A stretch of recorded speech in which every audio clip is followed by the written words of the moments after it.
This is the lecture of English compulsory of BA first year,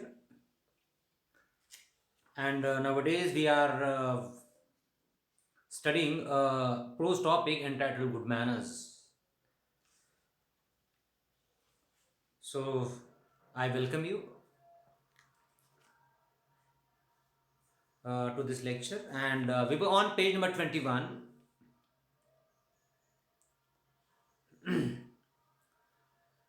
So, you can have a close look at the text that is visible on the screen.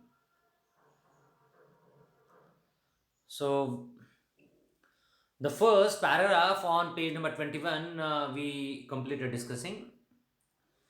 And now the second paragraph beginning from sometimes.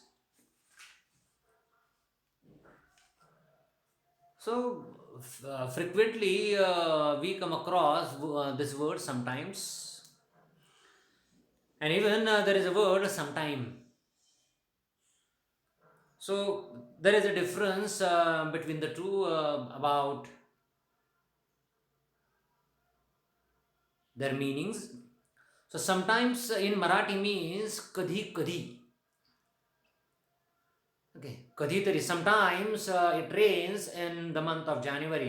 कधी कधी जानेवारी महिन्यात पाऊस पडतो, सध्या होते ना तसं. Sometimes आणि समटाइम्स म्हणजे कधी कधी, आणि समटाइम म्हणजे कधीतरी किंवा काही वेळानंतर किंवा काही वेळ या अर्थानं. सो वेट फॉर समटाइम म्हणजे काय, काही वेळ वाट पहा. ओके, एखाद्यानं असं म्हटलं की sometime you come to me, म्हणजे एखाद्या वेळेस तुम्ही माझ्याकडे या या अर्थानं. ओके, सो समटाइम्स कधीतरी आणि समटाइम्स कधी कधी. So this is the difference.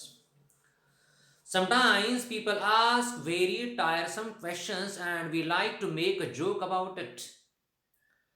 So tiresome in the sense म्हणजे विचित्र या अर्थानं या ठिकाणी, म्हणजे दमछाक करणारा प्रश्न या अर्थानं नाही. So in certain cases people ask really problematic questions, and that question is being followed by a joke as seen in the present case. Are you a boy scout? Said a lady to a boy wearing shorts, a jersey with badges, a scout hat, and carrying a boy scout pole. ते scout गाईडची मुलं असतात ना. तर अशा प्रकारे एका मुलाला एका महिलेनं प्रश्न विचारला की तू स्काउटमध्ये पार्टिसिपेट वगैरे होणारा मुलगा आहेस का रे बाळा, असा प्रश्न आहे. Said a lady to a boy wearing shorts, त्यानं शॉर्ट्स वगैरे घातली होती. जर्सी, जर्सी माहिती असेल तुम्हाला, विथ बॅजेस. बॅज आपण म्हणतो ना, बॅज इथं असतो म्हणजे आपण त्याचा पबरोष केलेला बॅच. बॅच म्हणजे काय? बॅच म्हणजे आम्ही 1993ची म्हणजे बॅच होती आमची 10वीची अर्थानं, ती बॅच, तो शब्द वेगळा. बॅज, बॅज म्हणजे एक प्रकारचा बिल्ला वगैरे असतो, कंडक्टर्स वगैरे लावतात किंवा कुठल्या कार्यक्रमामध्ये असे बिल्ले लावले जातात पहा. It is called as badge, not batch. A jersey with badges, a scout's hat, so that boy was wearing a hat of scout, and carrying a boy scout pole, आणि हातामध्ये विशिष्ट अशा प्रकारचं ते रॉड टाईप असतं पहा स्काउटच्या मुलांच्या. तर असा प्रश्न त्या महिलेनं त्याला विचारला आणि त्यानं विशिष्ट अशा प्रकारचा वेश केला होता स्काउटचा. म्हणजे बऱ्याचदा कसं होतं माहिती का, एखादी व्यक्ती जेवण करत असताना आपण विचारतो जेवताय का, म्हणजे आपल्याला हे माहिती करून घ्यायचं नसतं की ती व्यक्ती जेवतीये का, म्हणजे काही आणखी दुसरं काही करते, पुस्तक वगैरे वाचते. नो, उगी सहज म्हणजे संभाषण सुरू करण्याचा तो प्रकार आहे, शब्दशः अर्थ घ्यायचा नसतो. Set the little sorry no set the little fellow, तो लहान मुलगा छोटासा काय म्हटलं, नाही म्हणे मी स्काउटमध्ये पार्टिसिपेट होणारा मुलगा नाही. I am two eggs on toast, ज्याप्रमाणे टोस्टवर म्हणजे लोक अंडे वगैरे ठेवून म्हणजे काय अंडे वगैरे टाकून खातात ना, म्हणजे ब्रेड बटर, तशा पद्धतीनं म्हणजे काय मी अंड्यात आहे जणू. आणखी त्याला राग आला. He took it otherwise. Okay, the lady only meant however, how nice you look in your uniform, किती छान दिसतोय असं त्या महिलेला, त्या मुलाला म्हणायचं होतं. त्या मुलाला वेगळा अर्थ दिसला. That is the scout uniform, isn't it? And there was really nothing silly in her remark. असं म्हणजे त्याला वेडगळ किंवा वेडपटपण म्हणजे पणाचा असा कुठलाच म्हणजे तिचा हेतू वगैरे नव्हता ज्यावेळेस तिनं म्हणजे तो प्रश्न उपस्थित केला, पण त्याला तो वेगळा वाटला प्रश्न. Okay. It is only stupid people who take remarks too literally शब्दशः लोक. कोणते लोक शब्दशः अर्थ घेतात एखाद्या बाबीचा? ते मूर्ख लोक असतात, stupid people. It is only stupid people who take remarks too literally as we say, that is, who do not look for the real meaning in the statements people make. So now we shouldn't really think about the actual meaning, literal meaning, whenever somebody is speaking. जशास तसा अर्थ घेऊ नये. Thus, when a friend says, he will not be going past the post office, we live. Okay, going pass म्हणजे का post ऑफिसकडे वगैरे जाणार आहेस का तू? या अर्थानं पोस्ट ऑफिसकडे जाणार आहेस का? जातोय. He may mean, I should be grateful if you would post a letter for me if it is not too much trouble. Okay, तर याचा अर्थ असा आहे की तुला काही त्रास वगैरे होणार नसला तर हे पत्र पोस्टात वगैरे नेऊन टाकशील, असा त्याचा अर्थ आहे. आपण एखाद्याच्या घरी जातो म्हणतो की बहुतेक लाईट गेली वाटतं ना. ओके, उन्हाळ्याचे दिवस आहेत, गरम वगैरे व्हायला लागलेले आहे आणि हे सगळं म्हटल्यानंतर आपण म्हणतो की बहुतेक लाईट गेली वाटतं. याचा अर्थ असा नाही की म्हणजे तुम्ही लाईट वगैरे त्या घरची म्हणजे गेलेली म्हणजे कुणाला फोन करून म्हणजे ती चालू करायला सांगताय किंवा तुम्ही दुरुस्त वगैरे करताय एखादी बाब खराब झाली असली तर. याचा अर्थ तसा नाही, म्हणजे फॅन लावलेला नाही त्यामुळं. जशास तसा लिटरल अर्थ म्हणजे घ्यायचा नसतो. He may mean, I should be grateful if you would post a letter. Grateful कृतज्ञ आणि अनग्रेटफुल कृतज्ञ. If you would post a letter for me, if it is not too much trouble, if you say no to the question because you are not going to pass the post office, it means to your friend that you are not willing to go out of your way even a little to oblige him. Oblige, उपकार करणे, उपकृत करणे. खरं तर तुमचा रस्ता सोडून थोडं जरी म्हणजे काय रस्ता सोडायचा आणि त्या पोस्ट ऑफिसकडे जायला तुम्ही तयार नाही आहेत असा त्याचा अर्थ होईल. म्हणजे काय तुम्ही चांगलं वागायला तयार नाही त्याचा अर्थ होतो. ओके, आपण एखाद्याच्या घरी जातो म्हणतो एक ग्लास पाणी देता. Okay, this is not at all a question, म्हणजे काय इट्स अ रिक्वेस्ट. आपण एखाद्याला तसं म्हटलं की एखादा ग्लास पाणी देता, ते व्यक्ती म्हणावी का त्या व्यक्तीनं नाही देणार जा. It is not at all expected. तर प्रश्नाच्या माध्यमातून आपण म्हणजे काय संभाषणाला सुरुवात करू शकतो. म्हणजे काय जशास तसा अर्थ म्हणजे शब्दशः अर्थ म्हणजे घेण्याची काही आवश्यकता असत नाही. It is not always easy in company to speak frankly. So when you are in a group, when you are in a company म्हणजे चार चौकामध्ये जेव्हा तुम्ही असता, कधी कधी फ्रँकली बोलणं शक्य असत नाही, म्हणजे अवघड असतं ते. And if you don't want to be considered a bad mannered person, you have to watch constantly for signs. तर लोक समोर बोलतायत आणि आपणाला म्हणजे काय म्हणजे ते काही इशारा वगैरे करतात का, किंवा म्हणजे ती व्यक्ती बोलायचं थांबवतीये आणि आपण आता बोलायला सुरुवात वगैरे करायची का, हे म्हणजे समजून घेण्यासाठी म्हणजे आपण लक्ष द्यावं लागतं त्या लोकांच्या बोलण्याकडे. नाहीतर म्हणजे काय लोक म्हणतील की याला बिलकुल म्हणजे मॅनर्स वगैरे नाही आहेत. Okay, it is not easy for example to listen for long to any one person. So this is very tiresome to listen to a person for a long time.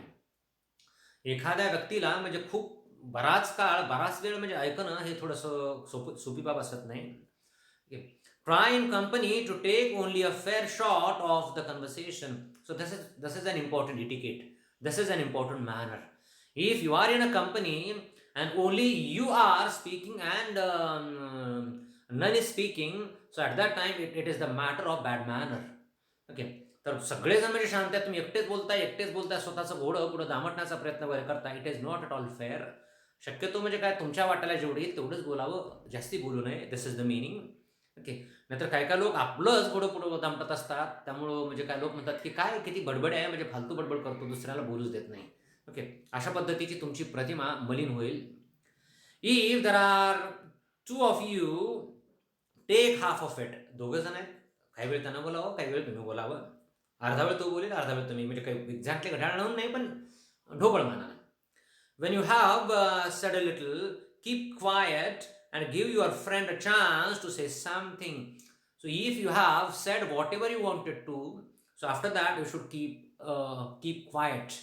त्यानंतर तुम्ही थोडं शांत राहा. क्वायट म्हणजे शांत, शांत बसणं म्हणजे शांत राहणं. बोलणं म्हणजे काय बंद ठेवणं. तर तुम्ही बोलून झालेलं आहे तुमचं, त्यानंतर म्हणजे तुम्ही थोडा वेळ शांत बसला पाहिजे, समोरच्याला संधी दिली पाहिजे एकंदरीत त्याचं म्हणणं मांडण्यासाठी. when you have said a little, keep quiet. Quiet आणि क्वाईट हे दोन वेगळे शब्द आहेत. क्वायट म्हणजे शांत, QUIET शांत, आणि QUITE म्हणजे काय खूप या अर्थानं. And give your friend a chance to say something. If he does not talk, he probably does not want you to talk either. Okay. तर समोरचा माणूस म्हणजे तुम्ही त्याला बोलण्याची संधी दिल्यानंतर म्हणजे नंतरही बोलत वगैरे नसेल, तर याचा अर्थ आहे की त्याला म्हणजे तुमच्याशी बोलण्याची इच्छा नाही आहे. ओके.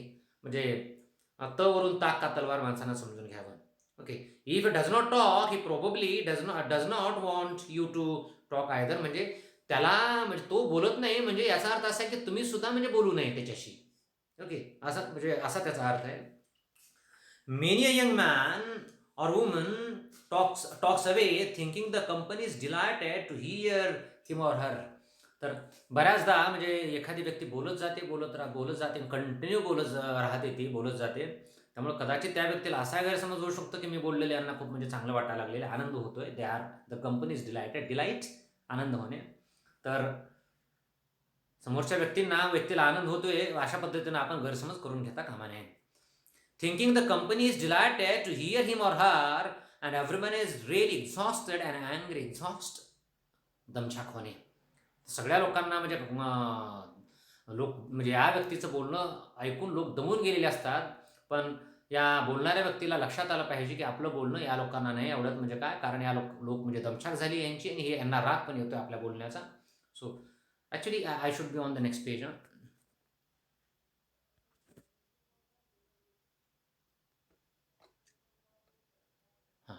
पहिल्या दोन ओळी झालेले आहेत. So people feel exhausted when somebody is speaking without a stop. Don't think you can say unpleasant things about someone behind his back. So many people have this habit. If somebody is unavailable at the time, in the absence of that person, we try to criticize him or her. तर त्याच्या गैरहजेरीमध्ये आपण काय करतो, त्याच्यावर टीका करण्याचा प्रयत्न करतो. ओके. तर हे योग्य नाही आहे. Don't think you can say unpleasant things. Unpleasant वाईट या अर्थानं, चांगल्या नसलेल्या अर्थानं. Don't think you can say unpleasant things about someone behind his back and not be found out. तो नाही आहे त्यामुळे त्याच्याविषयी वाईट बोलायचं आणि आपण बोललो हे लोकांना लक्षात येणार नाही कारण तो या ठिकाणी नाही आहे, असं असू शकत नाही. आपण म्हणतो ना भिंतीलाही कान असतात. याचा अर्थ असा आहे की येन प्रकारेनं तुम्ही जे बोलताय ते आज ना उद्या त्या व्यक्तीपर्यंत जाऊन निश्चितपणे पोहोचू शकतं. So that is the matter. It is surprising how the remarks usually find their way to the person with your name attached, so to speak. तुम्हाला आश्चर्य वाटायला लागेल म्हणजे बोलल्यानंतर तरी म्हणजे तुम्ही असं बोलला लोकांना ते समजणारच आहे, पण न बोलता सुद्धा म्हणजे काय तुमचं नाव अमुक म्हणजे गोष्टीशी जोडण्यात येतं आणि म्हणजे काय लोकांना म्हणजे आपण म्हणतो ना म्हणजे असं माल मसाला वगैरे लावून लोकांना सांगण्यात येतं की हो हा असा म्हटलं. आपण तसं म्हटलेलंच नसतं आपण, पण बऱ्याचदा असं होतं. So it is surprising how the remark एखाद्या व्यक्तीविषयी आपण एखादी रिमार्क करतो पहा, एखादं मत व्यक्त वगैरे करणे. Okay. Usually find their way to the person with your name attached, so to speak. Whatever you say always assume that the person may overhear. Assume म्हणजे काय, असं गृहीत धरलं पाहिजे आपण. अस्युम म्हणजे गृहीत धरणे. तुम्ही जे काय बोलताय ओके, तर ते तुम्ही बोललेलं म्हणजे बोललेलं ज्या व्यक्तीविषयी बोलताय ती व्यक्ती त्या ठिकाणी जणू आहे आणि किंवा ती व्यक्ती नसली तरी त्या व्यक्तीपर्यंत हे जाऊन पोहोचणार आहे. कुठं बाहेर थांबलेली असेल ती व्यक्ती निश्चितपणे ऐकू शकेल तुम्ही जे काय बोलताय ते. त्यामुळं नेहमी भान ठेवलं पाहिजे एखाद्याविषयी म्हणजे मत व्यक्त करत असताना आपण भान ठेवलं पाहिजे आपण बोललेलं त्या व्यक्तीला समजेल. बोलूच नाही माणसानं कोणाविषयी वाईट. ओके. पहिली बाब. जर बोलायचं असेल तर म्हणजे काय थोडं चांगलंच बोलावं, वाईट बोलू नये या अर्थानं. Whatever you say always assume that the person may overhear. Overhear म्हणजे त्याच्या कानावर जाऊन म्हणजे आपले शब्द अचानकपणे पडू शकतात, हे भान ठेवलं पाहिजे. And adjust your remarks accordingly. तर तुमचे जे म्हणजे काय तुमचं जे मत आहे त्या व्यक्तीविषयी म्हणजे तर तशा पद्धतीनं तुम्ही ॲडजस्ट केलं पाहिजे की ती व्यक्ती समोरची ऐकू शकेल, किंवा आपण कुणाविषयी वाईट बोलू नये. आपलं बोलणं चांगलं असलं पाहिजे, कुणाला म्हणजे दुखावण्याचा बोलण्याच्या माध्यमातून आपण प्रयत्न करता कामा नये. So this is something that you should always think about. Okay, तर या गोष्टीची म्हणजे आपण पूर्ण म्हणजे काळजी नेहमी घेतली पाहिजे. All experienced people act in this way. Experienced people, अनुभवी लोक अशाच पद्धतीने वागत असतात.